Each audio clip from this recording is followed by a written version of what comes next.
Arratsaldeon, hasingo dugu osoko bilkura. Lehenengo puntua daukagu 2026ko ekainaren 30ean egindako bilkuraren akta onartzea.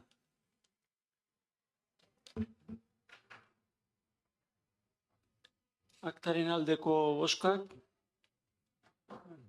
aho batez.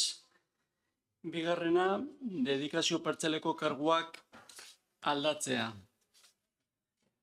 Hemen daukagu antolakuntza batzordeko irizpena eta proposatzen diren erabakiak hauek dira. Lehenengoa, Asier Araujo Iglesias jaunari 150ko arduraldi partziala esleitzea ingurumen eta herritarren partaidetza arloen eskuordetza duen zinegotziari.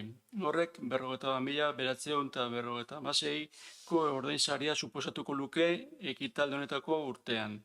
Bigarrena, dedikazio partzial berri horrek 2026ko abuztuaren batetik aurrera izango ditu ondorioak, baldin eta zinegotzi interesdunak dedikazio partzialen araubidea onartzen badu. Hirugarrena, kasu honi aplikatzea, udaliko kargu hautetxien ordainsari buruzko 2023ko uztailaren 11ko osoko bilkuran onartutako akordioan ezarritako gainerako baldintzak.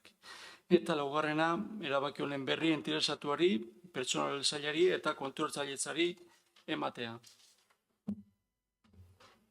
Zerbait komentatu nahi duzue, talderen batek? Ez.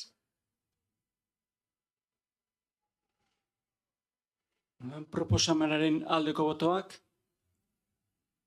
aho batez.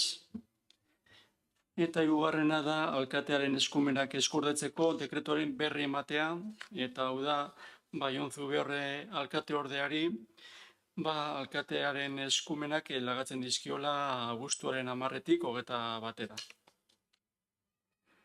Eta laugarren puntua eskariak eta galderak. Badakazu zerbait komentatzeko? Oporrak ondo pasau eta irailean ikusiko gara.